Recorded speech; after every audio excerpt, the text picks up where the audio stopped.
you've got to spend the money, the buildings are going to be permanent. So I feel more comfortable giving that tax abatement.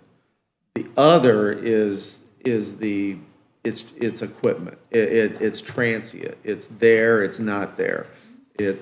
So how much benefit do you want to give them?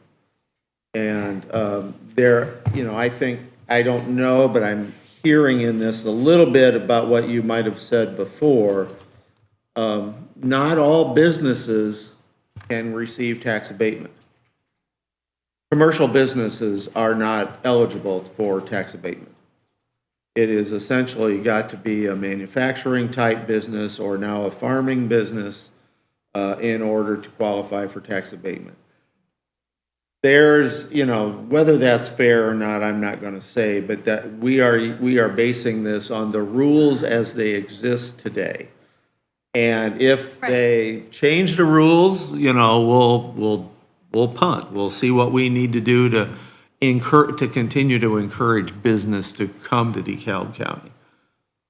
I feel like this one has just raised the bar even higher for smaller businesses to get any kind of tax abatement. So, and that's the problem with how we work these, is that, and it's no fault of a committee or anything like that. I don't want that to sound like that way. It isn't that. It's just, it's an impossible game that we're trying to play of, well, how can we make the playing field level for everyone? This and I'm going to, because I just thought of a way I do want to articulate it a little okay. bit, where you're thinking we're making it harder for the small guy on the low end. Yeah. We're essentially taking away from the big guy at the high end. So, because the big guy was able to come in, spend a lot of money, and then get an excessive amount of tax abatement for years, where we're now lowering that. So I don't believe that we're hurting the small guy, but we are actually taking away from the big guy. And I know one thing we talked about on the bigger groups there, you may buy, let's say you're an out-of-state, a big company, you got plants different places. You can buy equipment in one state, get abatements for a while, transfer it to another one there, and we don't want the abatements on equipment that's already been abated out in another. You understand where I'm coming from? Because if you're big, you know how to maneuver stuff there on that. So that was one of the things that we were really looking at on the transparency. And the other, on the agriculture side, is so much of the equipment, big equipment anymore, is leased. And, we're not going to give an abatement on leased equipment there. So because there is no actual personal property being purchased there. So that's two ways there that, for the transparency part, we looked at pretty hard there. But the transferring of equipment from one site to another, or one county to another, or one state to another there could possibly be an issue. And we addressed that and put that in there, that equipment that's transferred, that's going to be monitored. That'll be monitored by the committee because there's numbers on everything there. But there were some caveats there, I guess, to the people if you want to start moving stuff around here. I understand. We're definitely looking at it from two different ends. Giving the big guys a smaller break, they can afford the smaller break. The little guy is the little business owner, are the people who need the tax breaks. And again, it's the idea that somehow we can manage to level that playing field. It's very difficult. So.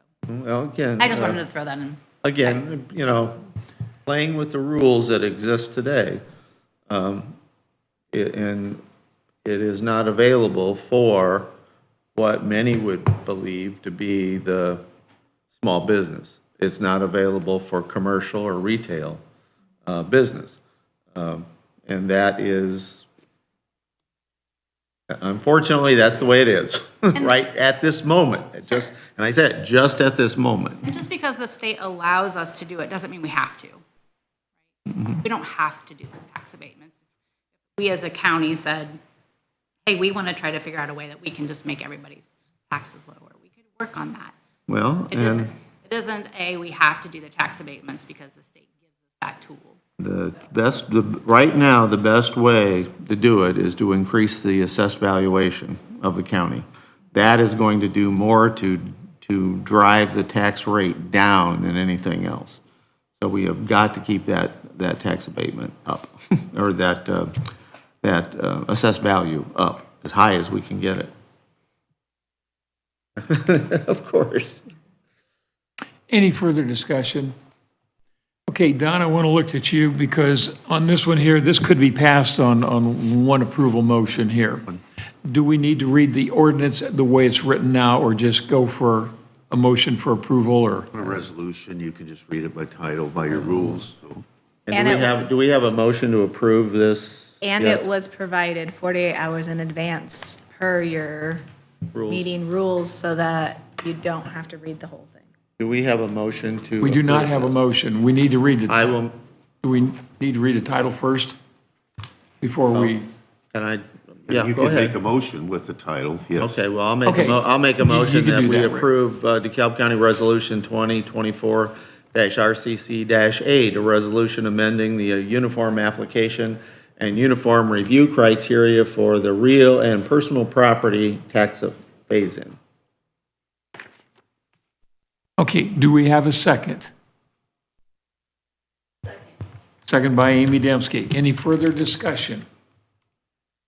Hearing none, we'll call for the question. All those in favor of passing Resolution 2024-RCC-8, a resolution amending the uniform application and uniform review criteria for real and personal property tax phase-in, signify by saying aye.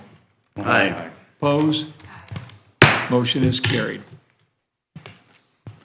Okay, moving on to the 2025 County Salary and Wage Ordinance Number 2024-OCC-10. Okay.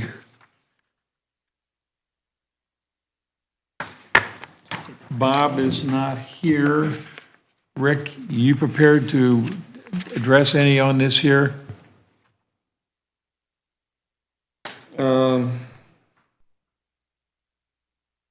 No. About what? Susan? I don't know. Bob was the chair of the HR committee, but is that There's- why you're referring it to Bob, or? Yes, But I didn't know then, if, but then Amy are the other half of that committee, Okay. so. This is what we've already passed. This is, we haven't passed it It yet. hasn't passed Because yet. I had to get your guys' answers for everything first. So this is literally salary and wage ordinance for next year, based on all of the budget decisions and changes that you guys made through the process.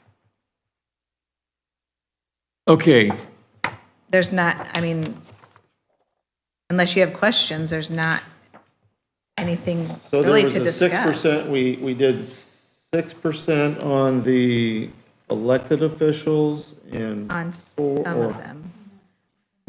4%, pretty much 4% across the board. There was a 6% on treasurer, auditor, clerk, recorder. Which at budget time, we had Assessor. decided we had given them less back during COVID. it was on the and- elected and officials, Coming then, back up basically. again. Yes. And I think we truly are in the same ballpark with other counties our size right now.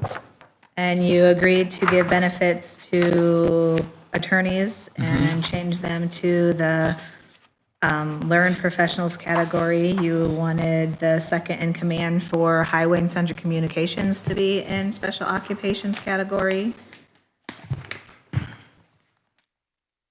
That's correct, and that's reflective in this. Was, not directly related to this, but both the prosecutor and the public defender were having trouble, having difficulty recruiting new employees. And retaining.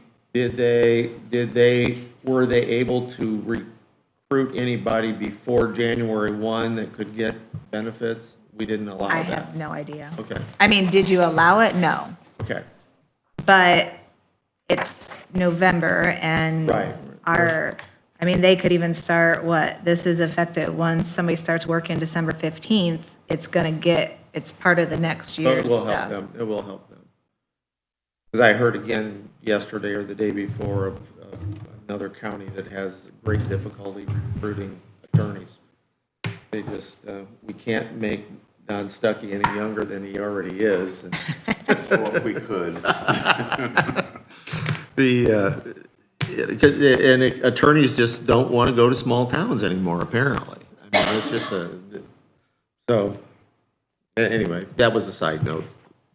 But Okay, I need a motion to approve on first reading salary wage ordinance number 2024-OCC-10.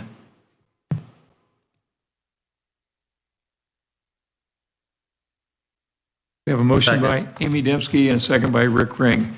All those in favor of approving on first reading title only signify by saying aye. Aye. Motion is carried. Now we need a motion to suspend the rules. We have a motion by Rick Collins. Do we have a second? Second by Amy Dembski. Any further discussion? All those in favor signify by saying aye. Aye. Opposed? Motion is carried. Now, need a motion to approve on second and third readings, salary wage ordinance number 2024-OCC-10. Do we have a motion? Motion by Amy Dembski. Do we have a second? I'll second it. Second by Bill Van Wy. Any further discussion from the council? I'll call for the question. All those in favor of approving the ordinance signify by saying aye. Aye. Opposed? Motion is carried.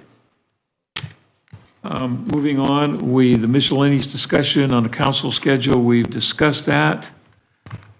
Just a reminder that the next council meeting is December 11th at 9 o'clock.